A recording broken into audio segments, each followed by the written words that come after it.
Back in December 2021, I made a video that would grow to be one of my most successful, and that was the subject of items that were removed, in which I went over the various aspects pertaining to them being taken out of the game.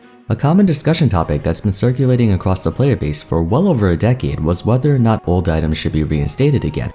The performance and experience of playing a champion greatly depends on the items they buy, and plays an integral role in shaping the balance environment of the meta. Season 11 oversaw the release of the Mythic items, a set of completed items that were meant to shape a champion's playstyle going forward, with many of them possessing actives and/or passives that have more of a profound impact than the legendary item set, consisting of mostly smaller adjustments in combat. But with items that influential, metas would almost certainly form around them, and they have. Virtually every Mythic item had to receive some form of balancing, and has, whether briefly or extendedly, taken over the game as the definitive best in slot for their category. Prime examples include Stridebreaker back when it had the dash, Sunfire Aegis during preseason, Turbo Chem Tank, Gore Drinker, Moonstone Renewer, and so on. The original goal of Mythics was to serve as almost a checks and balances, so that one item wasn't so disproportionately stronger than another. A year and a half later, they finally succeeded more or less, but it took a lot of trial and error to get to that point. During that, we've had to go through one overtuned item to another so many times that it made me second guess why we ever switched to Mythic items to begin with.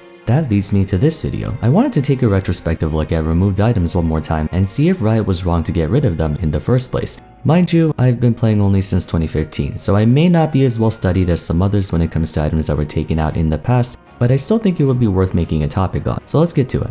Before we continue though, this video is sponsored by FaceCheck once again. FaceCheck is an overworld companion app that assists you in climbing by providing wide arrays of information that can help you prepare for every match. Instead of manually searching stuff up like player data, item builds, champion stats, what have you, FaceCheck automatically hooks you up with relevant data for each phase of the game. While in Champ Select, it lets you import runes, builds, and summoner spells directly to your league client from the overlay, and displays information of your teammates' stats to see if anyone is autofilled or what kind of playstyles they have. Anything to watch out for, whether good or bad. When in-game, the enemy team's information is revealed as well, including life stats, previous builds, player cards detailing their strengths and weaknesses, like if they're bad at farming, if they like to split push and whatnot. One of my favorite features is the enemy team's damage distribution, which updates over the course of a match, so you can figure out if they're doing more magic damage, physical, or true damage based on who is fed on the enemy team. When the game is over, you get a full analysis of your personal performance, including how well you did in comparison to your lane opponent, what you did right, what you did wrong, and others, so you can see what you need to improve on. All in all, it's a very helpful app that can help you stay up to date on things, so I highly suggest you check it out via the link on screen or in the description. Thanks again as usual to FaceCheck for sponsoring the video, but for now, let's get back into it. Just to recap, there are two primary reasons why Riot takes away items from the shop. We know from the Season 11 item rework that Riot wanted to make each purchase feel meaningful, something that you work towards from situation to situation. In that sense, the current item system executes this more competently than the ones before. For the most part, each item has a distinct role and isn't replaceable by anything else. Not just the mythics, but legendaries. They wanted them to be more than just a boost in stats, and while that's the ultimate purpose items fulfill, there needs to be a tangible difference in how you approach a champion with a completed item versus their components. As an idea of what I mean, let's compare Randuin's Omen and Thornmail. Both provide a mixture of armor and health, but where they differ is that one is meant to specifically deal with critical strikes and on-hit effects, while the other is meant to handle enemies with high sustain. However, it wasn't always like that. Prior to version 7.14, Thornmail did not inflict grievous wounds, instead reducing enemy attack speed on hit and dealing recoil damage. Randuin's Omen had the same attack speed reduction, but instead of recoil damage, it was an AoE slow. In essence, there wasn't a clear difference between the two arm items back then like there is today.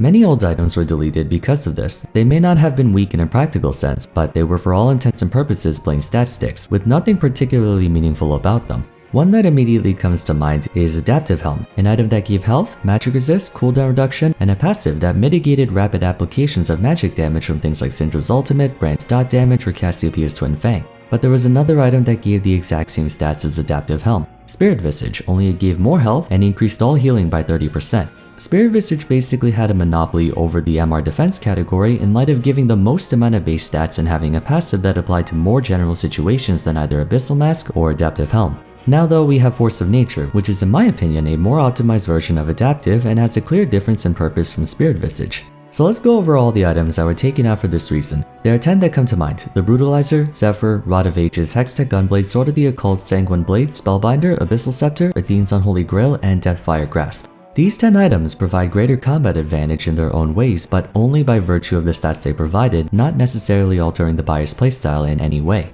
First, with the Brutalizer, one of the most beloved items of the old era. Costing 1337 gold, yes, that was intentional. It gave 25 attack damage, 10% cooldown reduction, and 10% armor penetration. You might have noticed that its cost, passives, and AD closely resemble Caulfield's Warhammer and Serrated Dirk, and that's because those two items were the spiritual successor to the Brutalizer. The item was a cheap yet effective purchase, granting a significant advantage in combat stats relative to the price, at the cost of not being upgradable into anything. That said, the stuff it gave was good enough for most AD champions anyway, so it's not like you had to sell it right away. As much as I, and I'm sure many of you, want this item back into the game, Brutalizer inherently fails to uphold the current design philosophy Riot has for items, so it would feel very out of place in the modern day.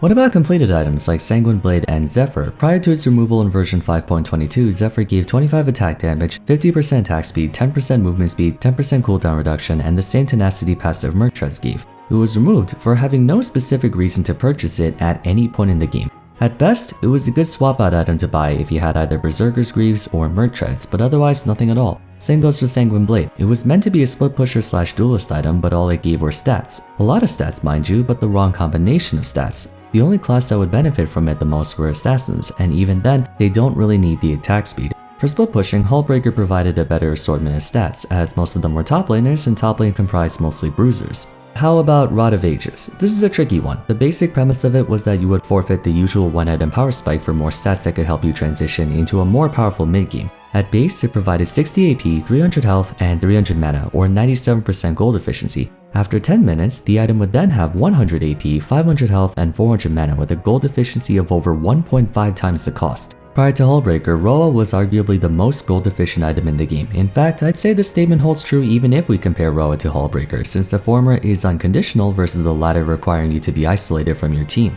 Despite being a stat stick, the stats it provided were so valuable to a lot of mages. It gave a very respectable amount of ability power, and at the time, most completed AP items were between 80 to 120, a sizable amount of mana at 400, and a very solid 500 bonus health. Roa was a staple purchase for battle mages like Ryze and Nivea Swain and such, as well as a few burst mages like Annie and Lysandra. Anyone who wanted lots of mana and survivability often purchased in conjunction with Archangel staff to grant the user effectively limitless mana. Unlike the Brutalizer, Rod of Ages was a completed item, and unlike Zephyr and Sanguine Blade, Roa gave the right kind of stats that its target consumer base desperately needed. Actually, I feel like it would have been a great contender for a mythic item. Every mythic item has a passive that grants more stats the more items you purchase, with the intention of them having low base stats at the start but getting more and more gold efficient as time goes on. Roa has the exact same function, so while I think it would have been a more engaging item passive to be usable in the modern landscape, deleting this item from the game was a huge blow to a lot of mages, as there aren't any AP items that give both health and mana in the existing shop, even though certain mages really need both. Another good example of a one-of-a-kind item was Hextech Gunblade. For a very long time, it was the only true hybrid item in League, supplying both attack damage and ability power. Its passive granted 15% Omnivamp, and the active was a point-and-click burst of damage that slowed the target for 2 seconds. While it does have interesting properties, Gunblade was part of an archetype that Riot was trying to phase out of the game. If you're interested, you can learn more about that in my hybrid scaling video. And for the most part, there was only a small number of champions who actually bought the item, and those champions only did so for its stat line and burst augmentation. Gunblade was part of the Hextech item series alongside Hextech Protobelt and Hextech GLP, both of which have more playstyle changing actives, so in comparison, Gunblade looked a bit more like a stat stick. Could it have worked as a legendary item? Perhaps, but I think the reason it didn't carry over was due in part to its active. Gunblade was simply too effective on the likes of Akali and Katarina, who can make use of both AD and AP while having a point-and-click burst of at least 200 damage and a 40% slow for 2 seconds. So if hypothetically you were to get Night Harvester with Hextech Gunblade, you could shred a squishy target in half with only item damage, let alone your champion's own abilities. That's also why they turned Blade of the Ruined King's active into a passive. They didn't want item actives to just be free damage. Same goes for Deathfire Grasp. Point-and-click item damage doesn't feel very engaging, so if Gunblade were to come back, it would need an entirely new active. For the sake of time, I'm just gonna leave it at that. I know I didn't go over Sword of the Occult, Athenes and whatnot, but we still have to go over the other group of items. The second cause of items being discontinued, even if they have a unique purpose, is when that purpose leads to either degenerate or counterintuitive gameplay experiences. I somewhat disagree with the way Riot is essentially forcing players to approach the game in a linear fashion, but I do understand their reasoning to an extent. Items should serve to enhance the champion, not the other way around. Whenever the opposite situation happens, cheese strategies are invented, and no one likes cheese except for the one doing the cheese. You can make the argument that a lot of existing items go against this policy. One that comes to mind right away would be Everfrost. As much as I believe it was a very welcome addition to the game in light of the number of champions who make liberal use of it, Everfrost technically breaks the rule of champions making the item, not the item making the champion. Never before in the history of League has there ever been an item with hard crowd control, making Everfrost the first of its kind. Granted, just recently the CC duration was lowered from 1.5 seconds down to 1, but this made a lot of champions way more oppressive to deal with by effectively ensuring whatever setup they needed would be much easier to land. Ahri, Neeko, Sylas, Veigar, Ryze, Lissandra, all of a sudden, every mage has access to an AoE route that's honestly way too easy to land. Even if you miss, you still slow them by a considerable amount. In its defense though, it's an item active, therefore not something you have to deal with on a constant basis, and it still pertains to combat. But I digress. The items removed in this way were Spear of Shojin, Banner of Command, ZZ Rot Portal, Almwrecker, Frozen Mallet, Twin Shadows, Tracker's Knife, and Sightstone. Spear of Shojin has to be the most divisive item in the game's history. As someone who's played champions that heavily exploited it, such as Renekton and Jax, I might be a little biased. I mean, I personally want the item back, but I get why a lot of people don't. Interestingly, Shojin's cooldown reduction thingamadoohickey still exists in the form of Navori Quickblades, but what ended up happening was a reversal of the Sanguine Blade Hullbreaker scenario. Shojin was so ridiculously broken because the stats it gave were exactly what champions who wanted this item needed.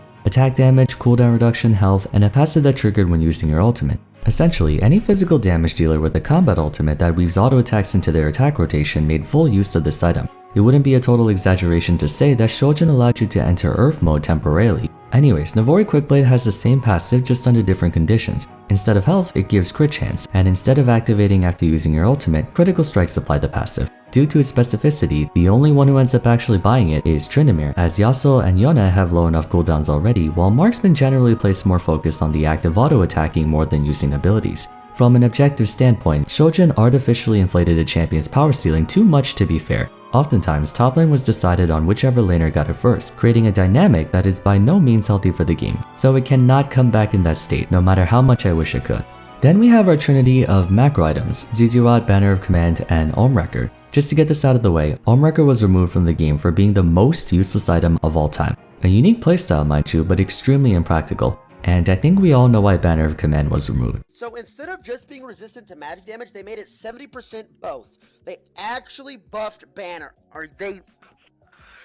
Buff Banner, nerf 80 carry? Are you stupid?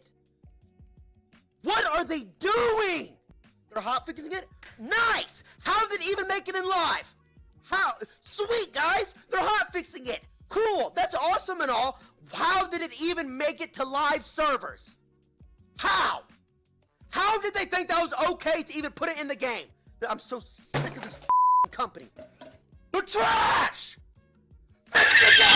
No, but seriously, Banner of Command was an item that was only purchased when it was overtuned, but when it was overtuned, it was broken. In a way, Hullbreaker has a miniature version of Banner of Command's active since it powers up siege minions to do more damage and be extra tanky. The idea was interesting on paper, but not good enough to warrant purchasing an entirely separate item, one that only gave resistances at that. That applies to ZZ Rot Portal as well. The notion of supplementing a wave with ZZ Rot adds more complexity to macro in the late game since the void creeps would slow down super minion waves enough to allow the exposed team more legroom in contesting objectives without losing their entire base. But the stats were not compatible with a lot of champions, going back to the concept that an item has to have the right stats to be desirable by its target audience. I actually think that now more than ever, an item like ZZ Rot should come back to the game. Nowadays, towers fall to pieces in a matter of seconds, and a single Rift Herald can bust down an entire lane from outer turrets to inhibitors under the right conditions. One of the problems I frequently bring up about League's current state is that there is no way for you to stop the bleeding once you fall behind. ZZ Rot was one such option. The balance of armor and magic resist meant that anyone who had the luxury to buy tank items could afford to sidegrade into this to bolster their wave control. Losing ZZ Rot in my opinion was a heavy loss to the game, as it shifted more focus away from macro control and more into team fights and skirmishes. Frozen Mallet's removal can be summed up in 3 words: ranged top laners. Finally, we have vision items like Sightstone, Tracker's Knife, and Twin Shadows. I'm a little torn on this one to be honest. On one hand, it's hard for you to really do sneaky macro plays like rushing Baron when both teams have a lifetime supply of vision. But on the other, limiting access to green wards to only supports means that if your support is bad at vision control, your entire team suffers for it. Moreover, Oracle Lens can be purchased at level 1 compared to level 9 back then, allowing teams to clear several wards with one sweeper. Then we have stuff like Umbral Glaive, so the map is the darkest it's ever been in a long time. I get why they took it out. Pro players were buying Tracker's Knife and Sightstone left and right, but that only goes to show you how important vision is in this game. I guess, by extension, purchasable green wards would be nice to have again. Usually to circumvent having less combat pressure, the losing team can lower their risk of face checking the jungle with more wards. Without that, whichever team is ahead has full control over the jungle since they're naturally stronger. All in all, the primary motivation behind taking away items is because keeping unnecessary choices adds unneeded complexity, especially if those items aren't used very much. Streamlining items makes the game more intuitive to understand, but it does come at the expense of less opportunities for innovation. Many old items could easily be reinstituted back into the game so long as they're updated in some way to match the criteria of the current system. Though I think Riot isn't doing that because the less stuff that's in the game, the less stuff has a chance of breaking it. Not that I blame them, it's a hassle trying to anticipate every situation. If you could choose one item to bring back to League, what would it be and what changes would you make to it so as to make it more healthy or usable? Let me know in the comments down below. Aside from that, if you enjoyed the video, it would be awesome if you left a like and subscribe. Consider following me on Twitter, joining my Discord server, and if you haven't yet, I suggest you check out my video on removed items after this one. But for now, thanks so much for watching, and I look forward to seeing you again soon. Take care.